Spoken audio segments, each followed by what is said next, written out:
காலை ஆராதனையில் நாம் ஆராதிக்கிற தேவன் அவர் இன்றும் அற்புதங்களை செய்ய வல்லவராக இருக்கிறார். எசேக்கியேலின் புத்தகம் 37ஆம் அதிகாரம் 1வது வசனத்திலிருந்து படிக்க நான் கேட்டுக்கொள்கிறேன்.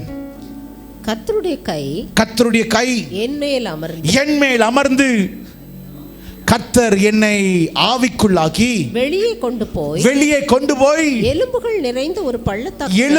நிறைந்த ஒரு பள்ளத்தாக்கின் நடுவில் நிறுத்தி என்னை அவைகளின் அருகே சுற்றி நடக்க பண்ணினார். இதோ பள்ளத்தாக்கின் வெட்ட வெளியிலே அந்த எலும்புகள் மகா திரளாய் கிடந்தது. அவைகள் மிகவும் உலர்ந்ததாய் இருந்தது.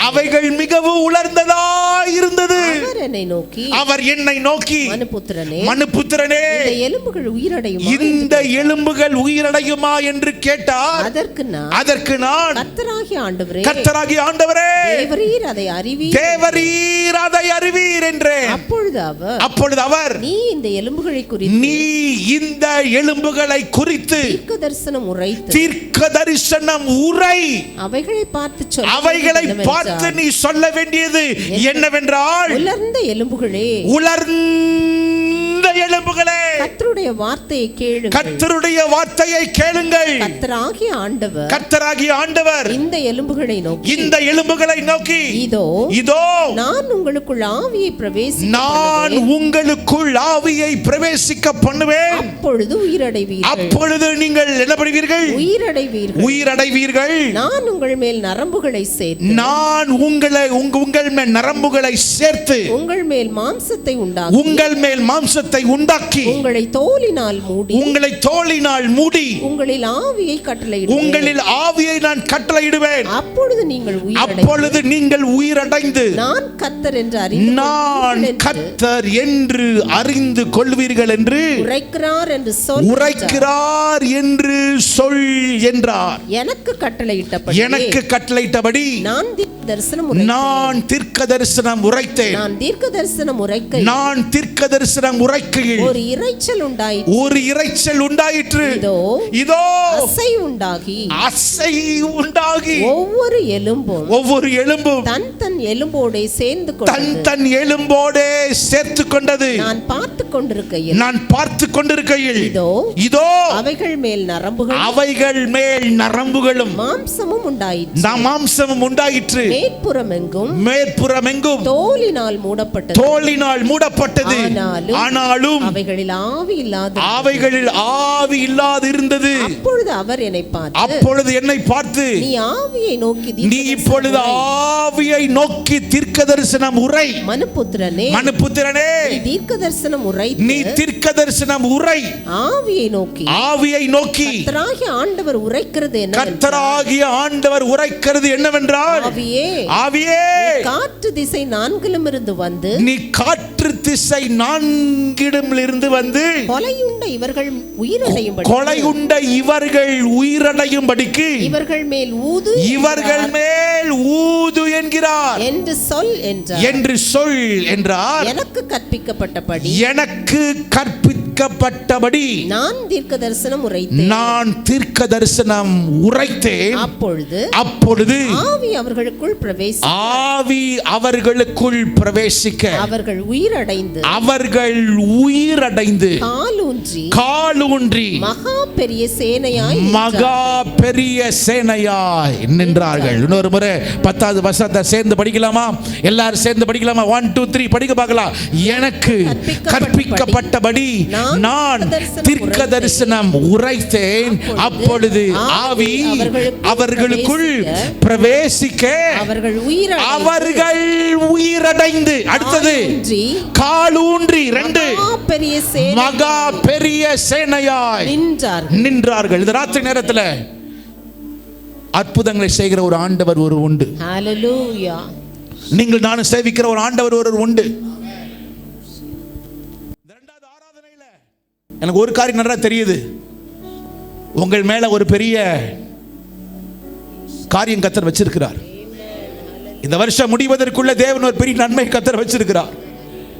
கர்த்தருடைய வார்த்தை சொல்லுகிறது, இதை எசேக்கியேல் தீர்க்கதரிசி பார்க்கிறது எலும்புகளை பார்க்கிறான். எதை பார்க்கிறான்? எலும்புகள். இன்னொரு முறை சொல்லுங்க பார்க்கலாம், சத்தமா சொல்லுங்க.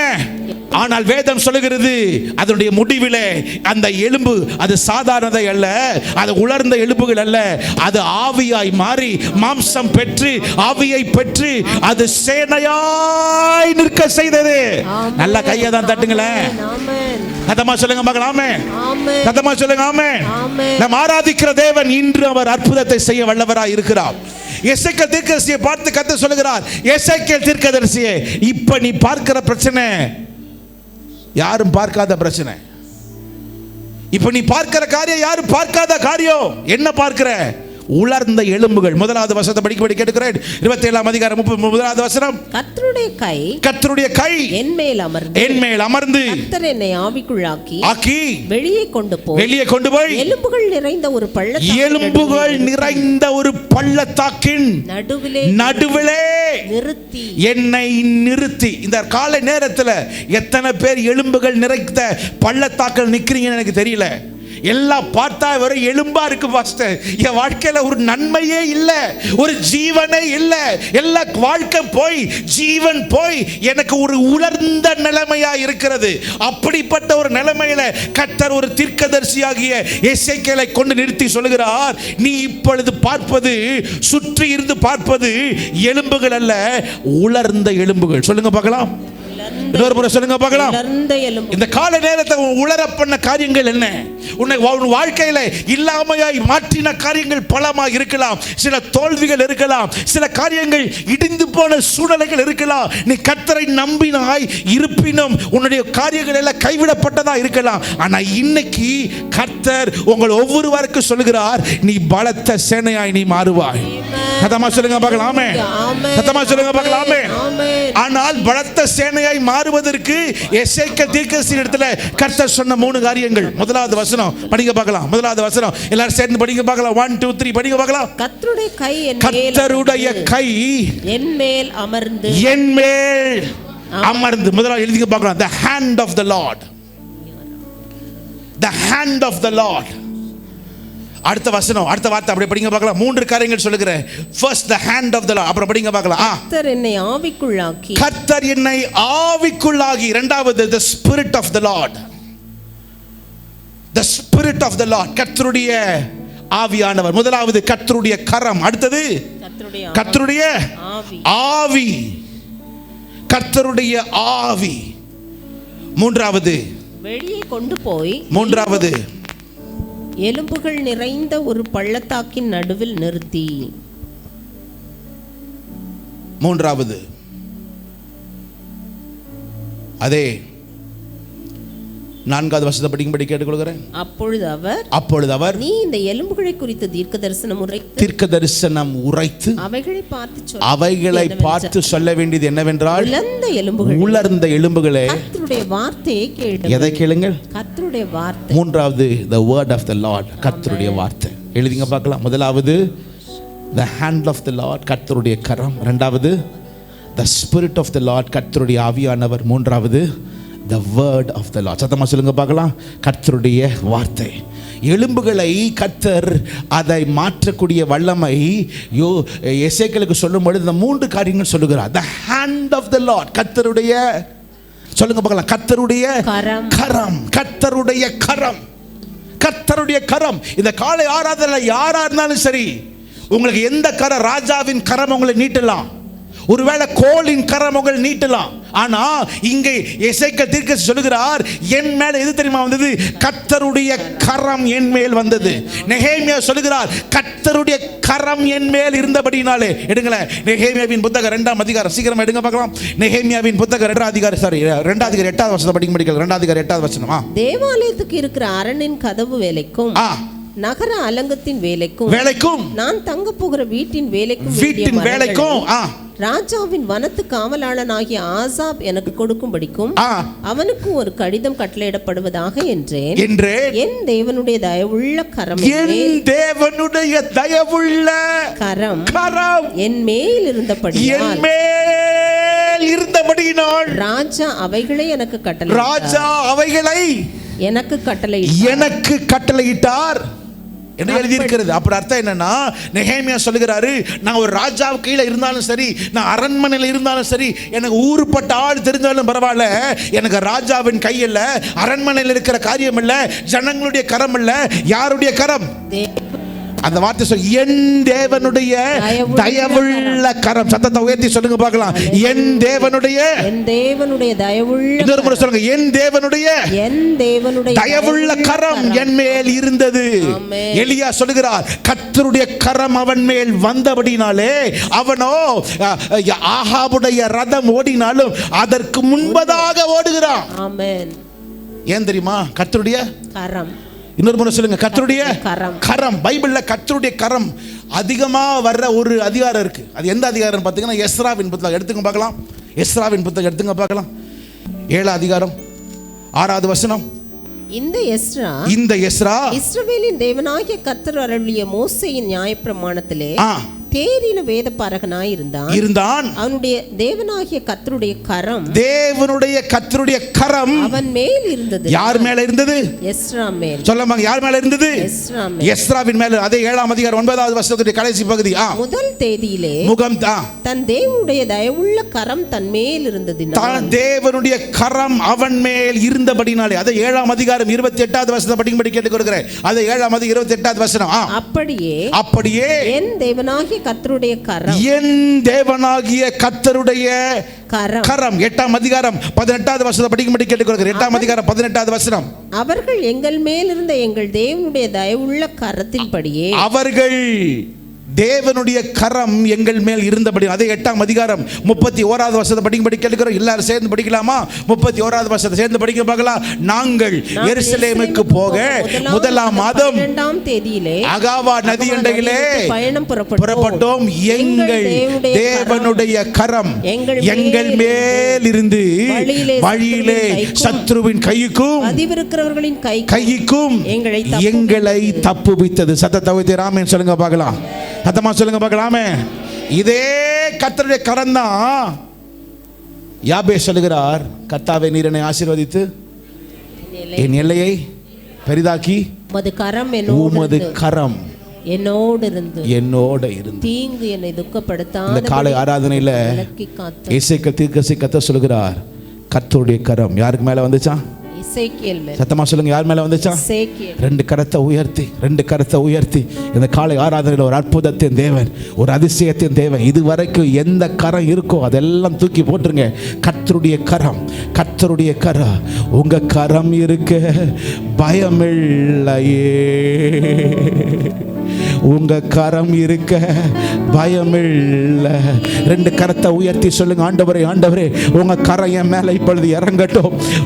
உங்க கரம் என் மேல இறங்கட்டும். உங்க கரம் என் மேல இறங்கட்டும். சிறியோர் பெரியோர் அத்தனை பேரும் வாழ்க்கையில அடிபட்டு, வாழ்க்கையில உதைக்கப்பட்டு, வாழ்க்கையில வெறுக்கப்பட்டு, கண்ணீரின் பாதையில ஓடின இந்த எசேக்கியேலுக்கு தான் கர்த்தர் சொல்லுகிறா. தன் வாழ்க்கையை நரகமா இருந்த ஒரு எசேக்கியேலுக்கு தான் கர்த்தர் சொல்லுகிறா. தன் வாழ்க்கையில ஒரு ஜீவனே இல்லாத ஒரு எசேக்கியேலுக்கு தான் கர்த்தர் சொல்லுகிறா. எசேக்கியேலே, உலர்ந்த எலும்புகள் ஜீவன் பெறுவதற்கு கர்த்தருடைய கரம் மேல கையை உயர்த்தி சொல்லுங்க, உங்க கரம் என்ன பிடிக்கட்டும், உங்க கரம் என்ன பிடிக்கட்டும். ராஜாவின் கண்களில் இருக்கிறதல்ல, அவங்க மேன்மையின் காரியங்கள் அல்ல. கர்த்தர் கரம், உங்க கரம் இருக்க பயமே இல்லை. எந்த பாதையும் தாண்டிடுவே, எந்த சூழ்நிலையும் மேற்கொள்ளுவே. எந்த பாதையும் தாண்டிடுவே, எந்த சூழ்நிலையும் மேற்கொள்ளுவே. உங்க கரம் இருக்க பயமே இல்லை. உங்க கரம் இருக்க பயமில்லையே. முதலாவது சொல்லுகிறார், கர்த்தருடைய கரம் என் மேல வந்தது. விசுவாசிகள் ஒவ்வொருவருக்கும் சொல்லுகிறேன், எது இருக்குதோ இல்லையோ இப்ப எது வரணும்? கர்த்தருடைய கரம். சத்தமா சொல்லுங்க, எது வேணும்? கர்த்தருடைய கரம். கர்த்தருடைய கரம் மேல இருக்கணும். ஆமென்.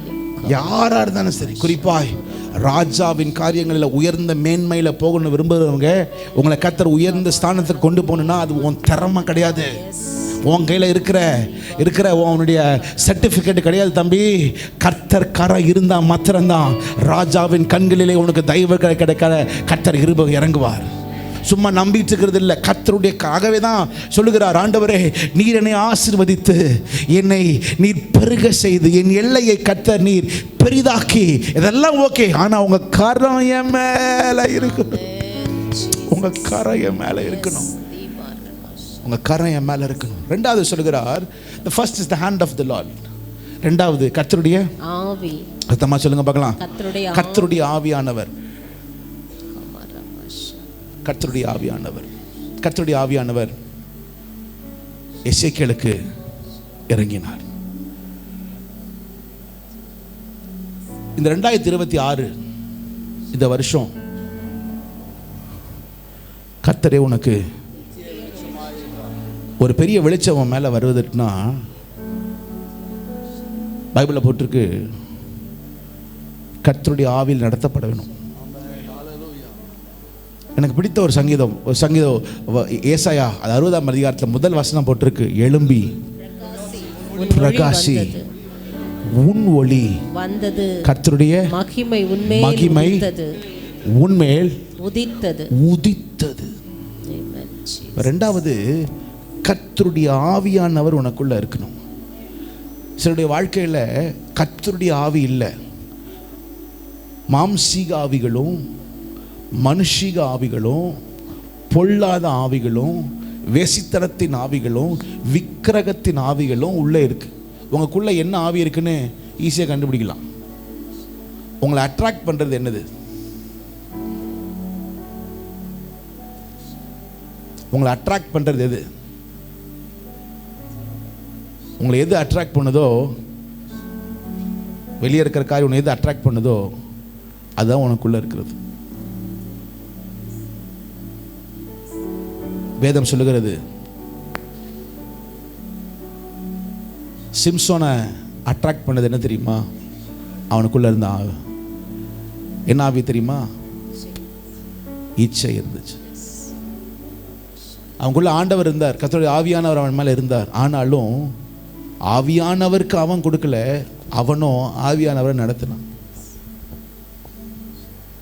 ரெண்டு காரியங்கள் இருக்குது இங்கே. கர்த்தருடைய ஆவியானவர் என் மேல் இறங்கி அப்படின்னு இருக்கு. பைபிளில் ஒரு 5-6 இடத்துல நீங்கள் பார்க்கலாம், கர்த்தருடைய ஆவியானவர் என் மேல் இறங்கினார் இருக்கு. அதில் 2-3 காரியம் மாத்திரம் உங்களை எடுக்கிறேன். பைபிளில் போட்டிருக்கு, எப்தா நியாயாதிபதிகளின் புத்தகம். அப்பொழுது கர்த்தருடைய ஆவி எப்தாவின் மேல் இறங்கினார். கர்த்தருடைய ஆவி யார் மேல இறங்கினார்? எப்தாவின் மேல். சத்தமா சொல்லுங்க பார்க்கலாம். எப்தாவின். யார் இந்த எப்தா தெரியுமா? பரஸ்திரியின் மகன். ஒரு பரஸ்திரியின் மகன். அவனுக்கு அவங்க அப்பா யாருன்னு தெரியாது, ஆனா பிறந்துட்டான். ஒரு பரஸ்திரியின் மகனுக்கு கர்த்தருடைய ஆவியானவர் இறங்கி அவனை நியாயாதிபதியா கர்த்தர் மாற்ற முடியும்னா, உங்களுக்கு எனக்கும் கர்த்தர் நல்ல தாய் தகப்பனையும் கொடுத்திருக்கிறார். ஆனா எங்க மிஸ் ஆகுது தெரியுமா? கர்த்தருடைய ஆவியானவர் நம்ம மேல் பலமா இறங்கவில்லை. அதே நியாயாதிபதிகளின் புத்தகம் 6ஆம் அதிகாரம் 34வது வசனத்தை படிக்கும்படி கேட்டுக்கொள்ளுங்க. 34வது வசனம் எல்லாரும் சேர்ந்து படிங்க பார்க்கலாம். அப்பொழுது கர்த்தருடைய ஆவியானவர் கிதியோன் மேல் இறங்கினார். யார் மேல இறங்கினாரு? கிதியோன் மேல். முதல்ல யார் மேல இறங்கினாரு? எப்தாவின் மேல். சொல்லுங்க. எப்தா. இரண்டாவது யார் மேல இறங்கினாரு?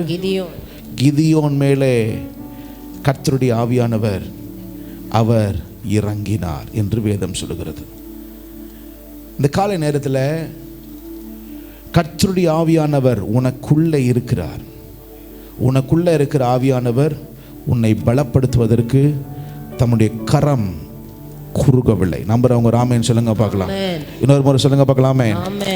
நம்ம ஆராதிக்கிற தேவன் நம்மிடத்தில் எதிர்பார்க்கிறது, தாகமுள்ளவன் மேல் என் தண்ணீரை ஊற்றுவேன், வறண்ட நிலத்தில் என் ஆறுகளை நான் ஊற்றுவேன். இப்ப படிங்க பார்க்கலாம். நியாயாதிபதி, அதே நியாயாதிபதியின் புத்தகம் 14ஆம் அதிகாரம் 6வது வசனத்தை படிக்கும்படி கேட்டுக்கொள்கிறேன். அப்பொழுது கர்த்தருடைய ஆவி அவன் மேல் அப்பொழுது பலமாய் கர்த்தருடைய ஆவியானவர் அவன் மேல் பலமாய் இறங்கினதினால் அவன் தன் கையில் ஒன்றும் இல்லாதிருந்தும் அதை ஒரு ஆட்டுக்குட்டியை கிழித்து போடுகிறது போல கிழித்து போட்டான். ஆனாலும் தான் செய்ததை அவன் தன் தாய் தகப்பனுக்கு அறிவிக்கவில்லை. தான் கையில ஒண்ணு இல்லைனாலும் ஆட்டுக்குட்டி கிழிக்கிறது போல கிழித்து போட்டான். தாம் பலத்தில் இல்ல. எப்பொழுது? கர்த்தருடைய ஆவியானவர். யார் மேல கர்த்தர் இறங்கினாரா? சிம்சோன் மேல். சத்தமா சொல்லுங்க பார்க்கலாம். இப்ப இதே உங்க பேரை போட்டு சொல்லுங்க, கர்த்தருடைய ஆவியானவர் அவர் என் மேல் இருக்கிறார். சத்தமா ஒரு ஆமென் சொல்லுங்க பார்க்கலாம்.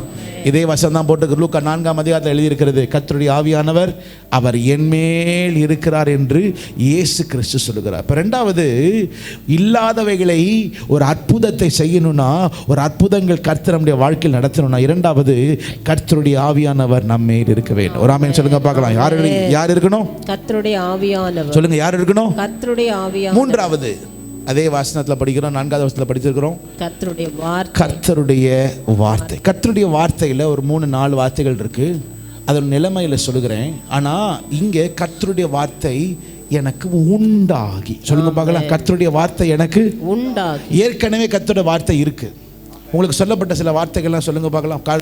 ஆண்டவர் பவுல் சொல்லுகிற தீமோத்தேயுக்கு, உனக்கு முன் உரைக்கப்பட்ட தீர்க்க தரிசன வார்த்தை, உனக்கு முன்னாடியே தீர்க்க தரிசனம் சொன்ன சில வார்த்தைலாம் சொல்லப்பட்டிருக்கு. சொல்லப்பட்ட வார்த்தை இல்லப்பா, இப்பொழுது உரைக்கப்படுகிறது. இப்பொழுது உனக்கு உண்டாக்கப்பட வேண்டிய சில வார்த்தைகள் உண்டு.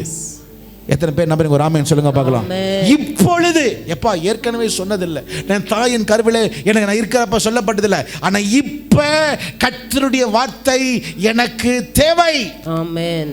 2-3 பேர் நீங்க பார்க்கலாம். நான் இப்ப நேரம் எடுத்தா நேரம் போயிடும். கர்த்தருடைய வார்த்தை சொல்லுகிறது, கர்த்தருடைய வார்த்தை சாமுவேலுக்கு உண்டாகி. கர்த்தருடைய வார்த்தை சாமுவேலுக்கு உண்டாகி அப்படின்னா அது வரைக்கும் ஒன்றும் தெரியாது. ஆனா அப்பதான் கர்த்தருடைய வார்த்தை வந்து ஒரு புதிய காரியத்தை நிறைவேற்றும்படி கர்த்தர் செய்கிறார். அதே தேவன் தான் இன்னைக்கு சொல்லுகிறார், உனக்கு முன் உரைக்கப்பட்ட வார்த்தைகள் அல்ல, இப்பொழுது உனக்கு சில வார்த்தைகளை கர்த்தர் உண்டாக்க விரும்புகிறார். நம்புறவங்க ஒரு ஆமென் சொல்லுங்க பார்க்கலாம். சத்தமா சொல்லுங்க பார்க்கலாம். ஆமென். சில தாய் தகப்பன்கள் இங்க உண்டு, சில எலிசபெத்துகள் உண்டு, சில சகரியாக்கள் உண்டு. உங்களை கர்த்தர் சில நடத்தின பாதைகள் அது கடினமான பாதை தான். டாக்டர்ஸ்க்கு மேலே, ட்ரீட்மெண்ட்டுக்கு மேலே, சொல்லப்பட்ட வார்த்தைகளுக்கு மேலே ஒரு உண்டாக்கப்பட வேண்டிய ஒரு வார்த்தை உண்டு. எத்தனை பேர் நம்புங்க கர்த்தர் செய்வார்? அப்படி எழுந்து நிற்கலாமா? தேவ சமூகத்தில் எழுந்து நிற்கலாமா?